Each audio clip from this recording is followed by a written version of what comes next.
નમસ્કાર દર્શક મિત્રો, હું આપની સાથે છું રાખી અંજારિયા. સ્વાગત છે આપનું કચ્છ ઉદય ટીવી ન્યૂઝમાં. તો દર્શક મિત્રો, જોઈએ આજના સમાચારો વિસ્તારથી. કચ્છ જિલ્લામાં છવાયેલા ધાબડિયા માહોલ વચ્ચે ભૂગર્ભીય હલચલ યથાવત રહી છે. ભૂકંપ સંભવિત ઝોન 5માં સમાવિષ્ટ કચ્છ જિલ્લામાં ભૂકંપના નાના મોટા આંચકાઓ સમયાંતરે આવતા રહે છે. કચ્છના પેટાળમાં અનેક સક્રિય ફોલ્ટ લાઇન આવેલી હોવાથી નાના મોટા કંપનો અનુભવાતા રહે છે. ત્યારે ગત મોડી રાત્રે ખાવડા નજીક ફરી ધરાધ્રુજી ઉઠી હતી. આ અંગે પ્રાપ્ત વિગતો અનુસાર ગત મોડી રાત્રે ભુજ તાલુકાના ખાવડા નજીક ભૂકંપનો આંચકો નોંધાયો હતો. ગાંધીનગર સ્થિત ઇન્સ્ટિટ્યૂટ ઓફ સેસ્મોલોજીકલ રિસર્ચ સેન્ટર ખાતે આંચકાની તીવ્રતા રિક્ટર સ્કેલ પર 2.7 અંકિત થઈ હતી. ભૂકંપનું કેન્દ્ર બિંદુ ખાવડાથી 24 કિલોમીટર દૂર ઉત્તર પશ્ચિમી દિશાએ નોંધાયું હતું. ગાંધીધામ તાલુકાના પડાણામાં એલસીબીએ કાર્યવાહી કરીને ગેરકાયદેસર રીતે રાખવામાં આવેલ 22,000 લીટર પેટ્રોલિયમ પદાર્થ કબજે કર્યું હતું.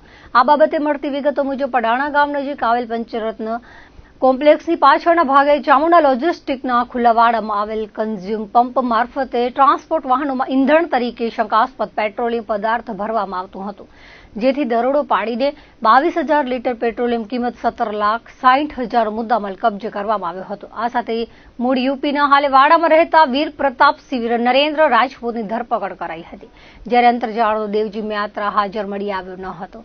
ગાંધીધામ બી ડિવિઝન પોલીસ સ્ટેશનમાં ગુનો દાખલ કરવામાં આવ્યો છે. ડીઝલ પંપની મંજૂરી હતી અને શંકાસ્પદ બાયોડીઝલ ભરવામાં આવતું હોવાનું સામે આવ્યું હતું. ઇંધણના નમૂના તપાસ માટે મોકલવામાં આવ્યા છે, જેનો રિપોર્ટ આવ્યા બાદ બાયોડીઝલ છે કે બેઝ ઓઇલ તે સામે આવવા પામશે. દર વર્ષે 21 જૂનના દિવસે આંતરરાષ્ટ્રીય યોગ દિવસની ઉજવણી કરવામાં આવે છે. આ વર્ષે 11મા આંતરરાષ્ટ્રીય યોગ દિવસ નિમિત્તે કચ્છમાં જિલ્લા કક્ષાની તેમજ તાલુકા કક્ષાની ઉજવણીને લઈને જિલ્લા કલેક્ટર આનંદ પટેલની અધ્યક્ષતામાં વિવિધ સેવાભાવી સંસ્થાઓ અને એનજીઓ તેમજ જિલ્લા વહીવટીતંત્રના ઉચ્ચ અધિકારીઓ સાથે સમીક્ષા બેઠકનું આયોજન કરવામાં આવ્યું હતું. કચ્છમાં આંતરરાષ્ટ્રીય યોગ દિવસની ઉજવણીનો જિલ્લા કક્ષાનો કાર્યક્રમ જળ સંપત્તિ અને પાણી પુરવઠા મંત્રી કુંવરજી બાવળિયાના અધ્યક્ષસ્થાને સ્મૃતિવન ભુજ ખાતે યોજાશે. કચ્છમાં આંતરરાષ્ટ્રીય યોગ દિવસની જિલ્લા કક્ષાની ઉજવણી સ્મૃતિવન ભુજ ખાતે કરવામાં આવનાર હોય કલેક્ટર આનંદ પટેલે વિવિધ તૈયારીઓ અંગે સંબંધિત અધિકારીઓ પાસેથી વિગતો મેળવીને માર્ગદર્શન પૂરું પાડ્યું હતું.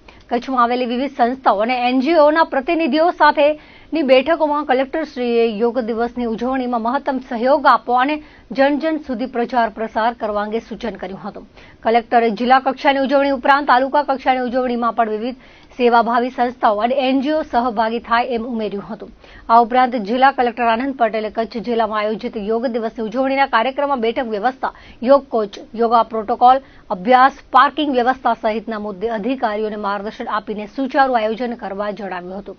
કચ્છ જિલ્લા કક્ષાનો કાર્યક્રમ સ્મૃતિવન ભુજ ખાતે યોજવામાં આવશે. રાજ્ય સરકાર દ્વારા આંતરરાષ્ટ્રીય યોગ દિવસ નિમિત્તે yoga for one earth, one health અને સ્વસ્થ ગુજરાત મેદસ્વીતા મુક્ત ગુજરાત થીમને ધ્યાને રાખીને યોગના શારીરિક, માનસિક અને સામાજિક ફાયદાઓ અવગત કરાવતા કાર્યક્રમનું આયોજન કરવામાં આવશે. આંતરરાષ્ટ્રીય યોગ નિમિત્તે સવારના કાર્યક્રમમાં મહાનુભાવોના ઉદબોધન સાથે યોગ શિક્ષક દ્વારા કોમન યોગ પ્રોટોકોલ અભ્યાસ કરાવાશે.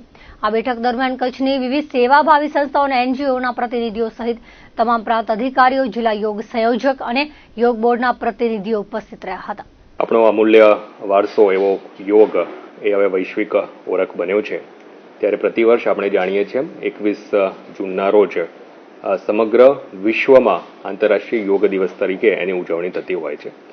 ચાલુ વર્ષે પણ 21 જૂનના રોજ આ વિશ્વ યોગ દિવસ, જે આંતરરાષ્ટ્રીય યોગ દિવસ છે, એની ઉજવણી પણ સમગ્ર કચ્છ જિલ્લામાં કરવાનું આયોજન કરવામાં આવેલું છે.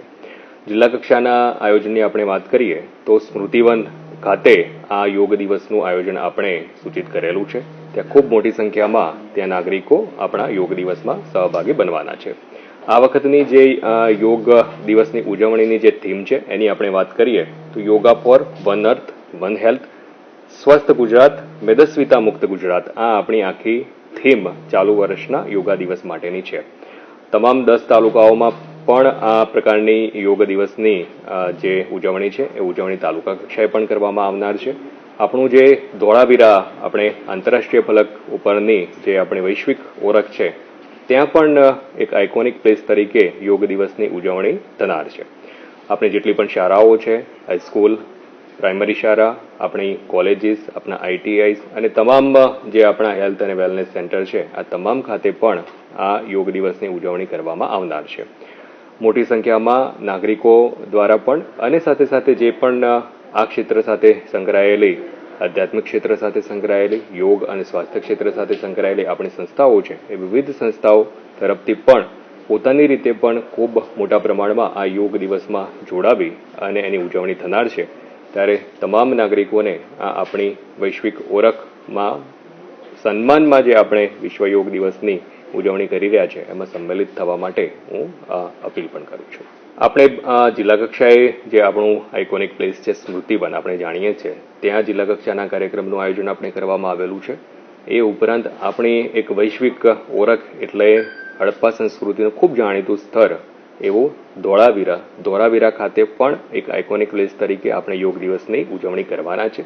આ ઉપરાંત પણ પોલીસ દ્વારા અને આપણી અલગ અલગ જે આર્મ્ડ ફોર્સિસ છે એમના દ્વારા પણ બોર્ડર એરિયા અને અલગ અલગ એરિયામાં પણ, કેમ કે આપણે ખૂબ પ્રાકૃતિક રીતે પણ વિવિધતાસભર ધરાવતો આ જિલ્લો છે, ત્યારે આ તમામ પ્રકૃતિની સાથે યોગનું પણ સંમેલન થાય એ રીતના પણ અલગ અલગ કાર્યક્રમોનું આયોજન કરવામાં આવેલું છે. રાપર નગરપાલિકા કચેરીમાં ધારાસભ્યના અધ્યક્ષ સ્થાને બેઠક મળી હતી, જેમાં રાપર નગરપાલિકા દ્વારા વિવિધ પ્રકારના કામગીરી અંગે ચર્ચા કરવામાં આવી હતી. બેઠકમાં ગત મીટિંગની કાર્યવાહી નોંધનું વાંચન અને બહાલી આપવામાં આવી હતી. જાન્યુઆરીથી માર્ચ 2025ના ત્રિમાસિક અને વાર્ષિક હિસાબો મંજૂર કરવા અંગે ચર્ચા કરાઈ હતી. તેમજ જુદી જુદી શાખા અને વિભાગો દ્વારા રજૂઆત કરવામાં આવી હતી. ઉપરાંત નગરપાલિકાના જુદા જુદા વિસ્તારોમાં પાણી, ગટર, રોડ, લાઇટ, રસ્તા, બગીચા, હરવા ફરવા સ્થળ સહિતના વિસ્તારોમાં વિકાસના કામો કરવા માટે માંગ મંજૂર કરવા રજૂઆત કરાઈ હતી. આમ રાપર નગરપાલિકાની સામાન્ય સભામાં વિવિધ પ્રશ્નોની રજૂઆત કરાઈ હતી. રાપર નગરપાલિકા દ્વારા આંટવાડા તળાવના કામ અંગે તપાસ કરવા માટે ધારાસભ્ય વિરેન્દ્રસિંહ જાડેજાએ ચીફ ઓફિસર અને એન્જિનિયરને આદેશ કર્યો હતો. એજન્સીના બાકીના બિલો અટકાવી તપાસ હાથ ધરવા તેમજ નોટિસ આપવા અને જે સ્થળે કામગીરી નબળી છે તે પૂર્ણ કરવા માટે નોટિસ ફટકારવા ચીફ ઓફિસર તેમજ નગરપાલિકાના પ્રમુખ અને એન્જિનિયરને આદેશ કર્યો હતો અને તપાસ કરી રિપોર્ટ આપવા જણાવ્યું હતું. આમ રાપર આંટવાડા તળાવ બાબતે ધારાસભ્ય અને નગરપાલિકા દ્વારા તપાસના આદેશ છૂટતા ભાજપમાં હડકંપ મચી ગયો હતો. ધારાસભ્ય શ્રી વિરેન્દ્રસિંહજી અધ્યક્ષસ્થાને સામાન્ય સભા મળી, જેમાં 12 કરોડથી વધુ પણ કામોના જે આયોજન કરવામાં આવ્યા છે તેમજ 3 કરોડના જે જૂની ગ્રાન્ટ પ્રમાણેના કામ હતા તેના પણ આયોજન કરવામાં આવ્યા છે. એમ કુલ 15 કરોડથી પણ વધુ રકમના કામોના આયોજન કરવામાં આવ્યા છે.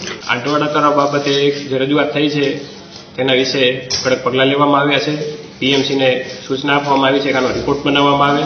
પીએમસી અને ટીપીએ દ્વારા એનો રિપોર્ટ બનાવવામાં આવશે અને જે પણ આવશે તે કોન્ટ્રાક્ટરને કડક સૂચના આપવામાં આવી છે. આગામી જે કામો છે તેમાં જે સભ્યો પાસેથી કામો મંગાવવામાં આવ્યા હતા, જે કોડમાં જે ખૂટતી કડીઓ હોય, જે પાયાની જરૂરિયાત હોય તે કામો ખાસ જરૂરી છે તેવા કામો લેવામાં આવશે. મુન્દ્રામાં તાલુકા ભાજપ દ્વારા વિકસિત ભારત સંકલ્પ સભા યોજાઈ હતી, જેમાં કાર્યકરોએ સંકલ્પ લીધા હતા. માંડવી મુન્દ્રાના ધારાસભ્ય અનિરુદ્ધ દવે અને પૂર્વ રાજ્યમંત્રી આસરભાઈ આહિરે વિકસિત ભારત અંગે વક્તવ્ય આપ્યું હતું. વડાપ્રધાન નરેન્દ્ર મોદીના શાસન 11 વર્ષ પૂર્ણ થતા મુન્દ્રાના રોટરી હોલ મધ્ય મુન્દ્રા તાલુકા ભાજપ દ્વારા વિકસિત ભારત સંકલ્પ સભાનો કાર્યક્રમ યોજાયો હતો.